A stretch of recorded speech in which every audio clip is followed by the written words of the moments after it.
చీకటి పరిమితిని దాటిన రోజు ఆకాశం ఉరుములతో కంపిస్తున్న క్షణంలో పురాతన దేవాలయం నడుమ ఒక రహస్య శక్తి మేల్కొంది. పాత గ్రంథం తానే తెరుచుకుంది. అందులో అగ్నిలాంటి అక్షరాలు వెలిగాయి. అప్పుడు ఒక ఋషీస్వరం వినిపించింది.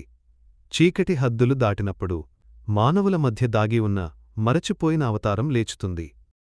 అరవ్ ఒక సాధారణ బాలుడు.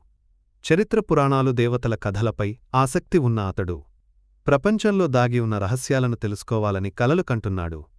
ఒకరోజు ఆ పురాతన దేవాలయం దగ్గర నడుస్తూ ఒక అద్భుతమైన రాయిని తాకాడు. ఆ క్షణంలో ఆ రాయి వెలిగింది. కాలం ఆగిపోయినట్టు అనిపించింది. అరవ్ కళ్లముందు ఒక విశ్వయుద్ధం దర్శనమైంది.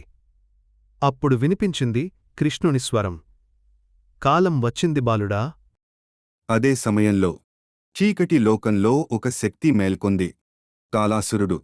శతాబ్దాలుగా బంధించబడి ఉన్న ప్రాచీన రాక్షసుడు. ఒక నీడ ద్వారం తెరుచుకుంది. అందులో నుండి అతడు బయటకు వచ్చాడు. ఆకాశం ఎరుపెక్కింది. విజిల్లు పడాయి. ప్రజలు భయంతో పరుగులు తీశారు. కాలాసురుడు గర్జించాడు. దేవతలు ఇప్పుడు నిశ్శబ్దంగా ఉన్నారు. ఈ భూమి ఇక నా సొంతం.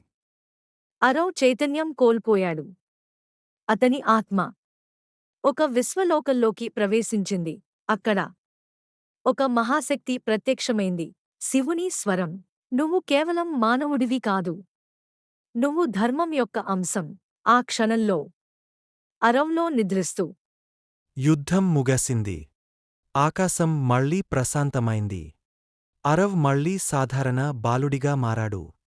కాని ఆ పురాతన గ్రంథం మళ్లీ తెరుచుకుంది. కొత్త పేజీ వెలిగింది. ఇది కేవలం ఆరంభం మాత్రమే. అరవ్ కళ్లలో చిన్న వెలుగు మెరుస్తుంది. ఎందుకంటే అతని శక్తి ఇంకా ముగియలేదు. భవిష్యత్తులో మరింత పెద్ద యుద్ధం ఎదురుచూస్తోంది.